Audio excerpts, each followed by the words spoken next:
깊은 밤, 고요한 왕궁에 어둠이 내려앉고 모든 생명이 잠든 시간, 한 남자가 잠 못 이루고 있습니다.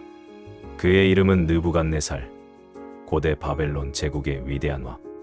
그의 마음속에는 설명할 수 없는 불안감과 알 수 없는 꿈의 잔상이 맴돕니다. 마치 하늘이 그에게 비밀스러운 메시지를 보내려 하는 것처럼 그의 영혼은 흔들리고 있었습니다. 과연 그 꿈은 무엇이었을까요? 그리고 그 꿈이 담고 있는 신비로운 계시는 무엇일까요? 오늘 우리는 느부갓네살 왕의 신비로운 이야기를 통해 지대를 초월한 하나님의 섭리와 인간의 운명에 대해 깊이 탐험해보고자 합니다. 마치 신비로운 고서의 페이지를 한 장 한 장 넘기듯 그의 삶을 따라가며 숨겨진 의미를 찾아봅시다. 그의 이야기는 단순한 고대사의 기록을 넘어 인간의 교만과 겸손, 그리고 신성한 개입에 대한 영원한 교훈을 담고 있습니다. 이 위대한 왕의 삶의 여정을 통해 우리는 역사 속에서 펼쳐지는 신비로운 하나님의 계획과 그 안에서 우리의 존재가 어떤 의미를 가지는지 되돌아볼 수 있을 것입니다. 지금부터 시간을 거슬러 올라가 그의 시대 속으로 함께 들어가 보겠습니다.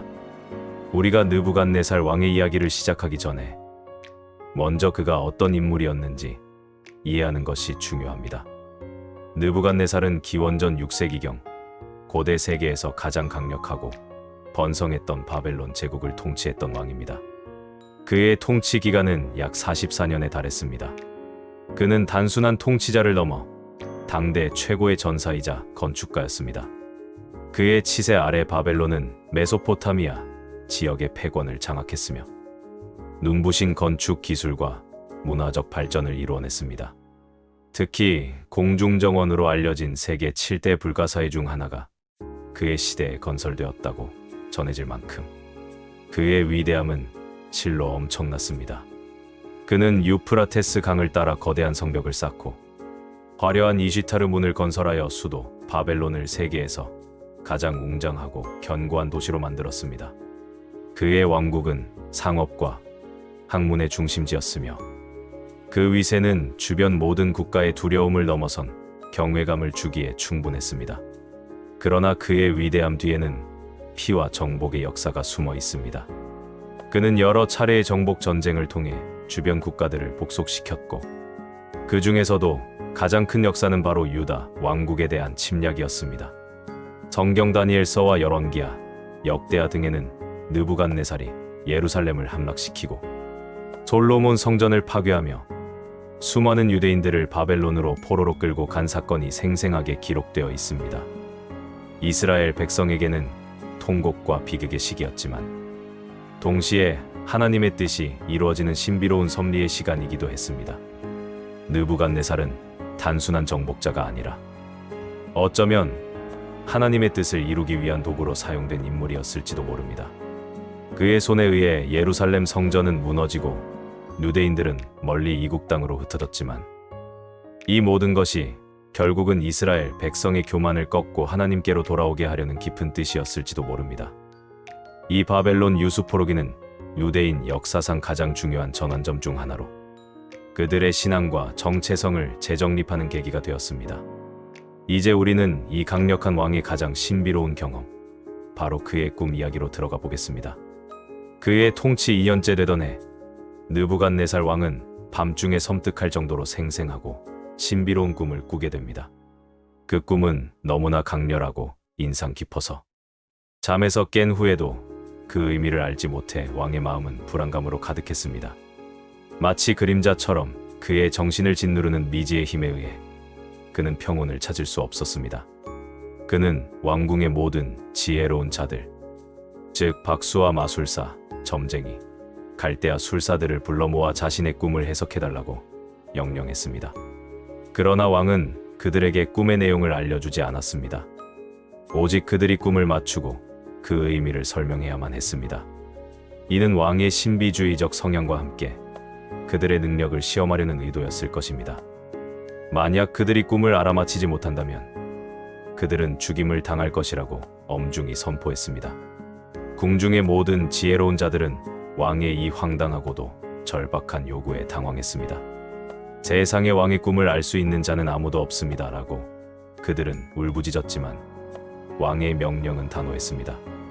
아무도 왕의 마음을 돌릴 수 없었고 그들은 죽음의 그림자 속에서 두려움에 떨고 있었습니다. 이 절망적인 상황 속에서 하나님을 경외하는 한 청년 다니엘이 등장합니다. 그는 자신이 왕의 꿈을 해석할 수 있다고 자청했고 왕에게 하루의 시간을 허락받았습니다. 다니엘은 그의 세 친구 하나냐, 미사엘, 아사랴와 함께 하나님께 간절히 기도했습니다. 성경은 말합니다. 그리하여 이 은밀한 일이 밤에 환상으로 다니엘에게 나타나 보임에 다니엘이 하늘에 계신 하나님을 찬송하니라.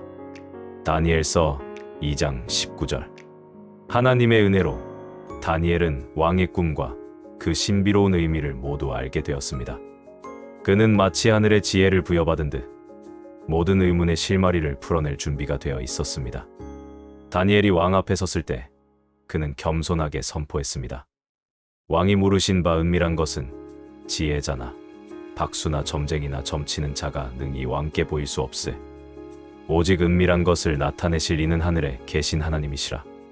다니엘서 2장 27절부터 28절. 그리고 그는 왕의 꿈의 내용을 정확히 말했습니다. 왕은 거대한 신상을 보았습니다. 그 신상의 머리는 순금이었고 가슴과 팔은 은이었으며 배와 널쩍다리는 노시였고 종아리는 철이었으며 발은 얼마는 철이요 얼마는 진흙이었습니다. 왕이 이 신상을 보고 있는 동안 갑자기 사람의 손으로 하지 아니한 한 돌이 날아와 그 신상의 철과 진흙으로 된 발을 쳐서 부서뜨렸고 신상은 산산조각이 되어 바람에 날려갔습니다. 그리고 그 돌은 태산이 되어 온 세계에 가득 찼습니다. 이 꿈의 의미는 무엇이었을까요? 다니엘은 하나님께서 이 꿈을 통해 미래의 역사를 왕에게 보이신 것이라고 설명했습니다. 둥근 머리는 느부갓네살 왕의 바벨론 제국을 상징합니다.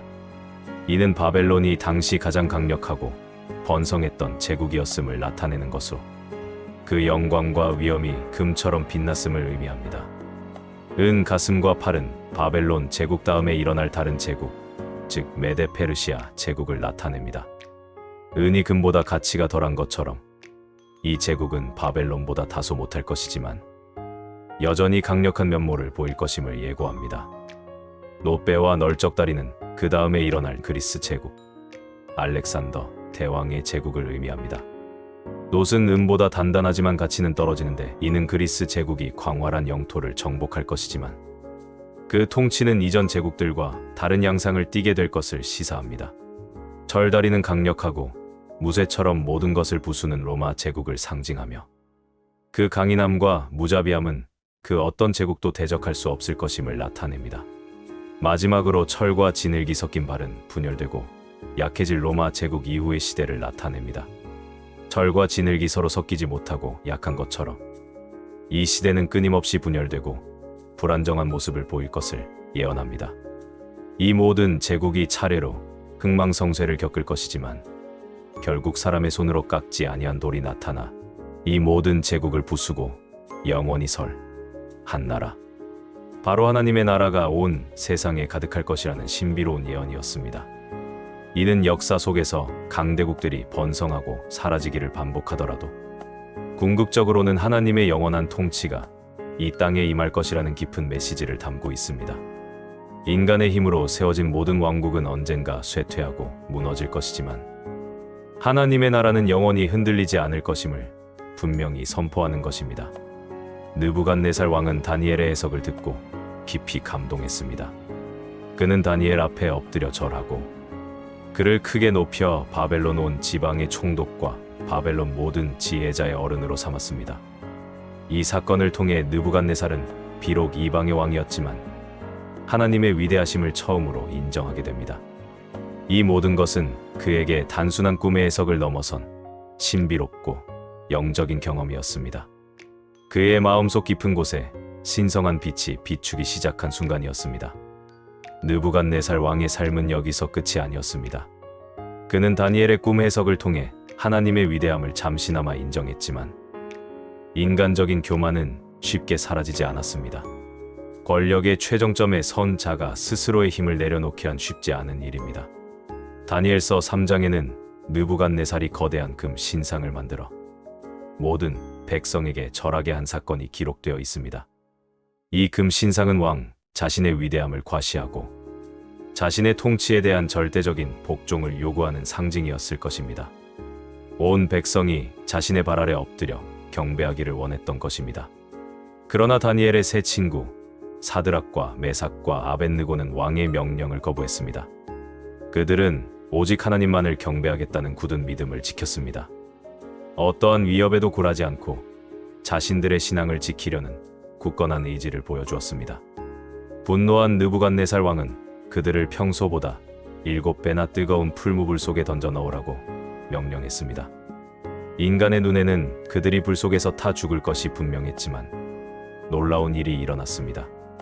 왕이 풀무불 속을 들여다보니 세 사람 외에 마치 신의 아들과 같은 네 번째 사람이 그들과 함께 불속을 거닐고 있는 것을 보았습니다. 불꽃은 그들의 옷이나 머리카락 하나도 태우지 못했습니다.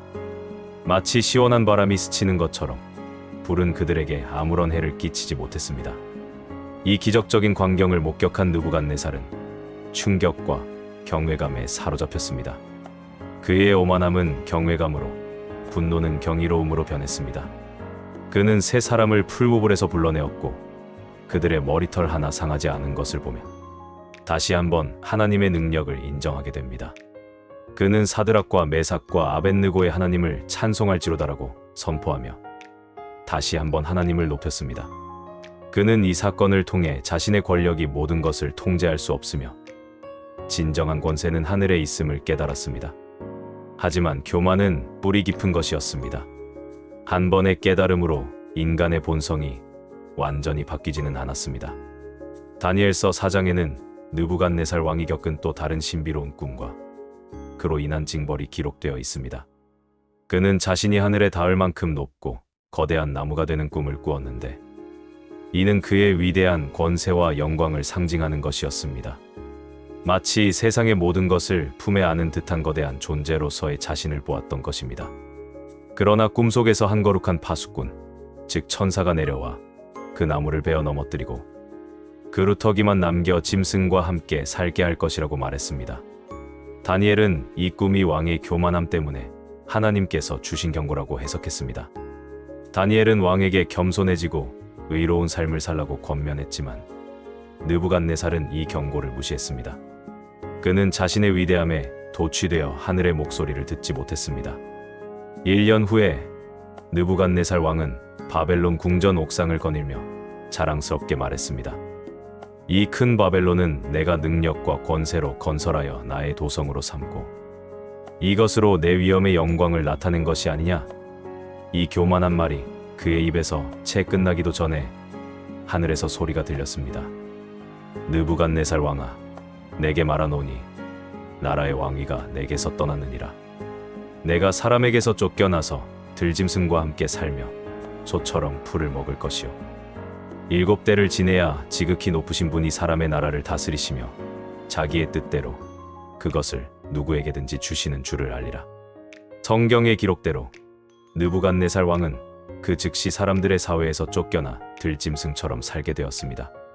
그의 이성은 사라지고 몸은 들짐승처럼 되고 머리털은 독수리 털처럼 자랐으며 손톱은 새의 발톱처럼 변했습니다. 그는 7년 동안 짐승처럼 풀을 먹으며 들에서 생활했습니다.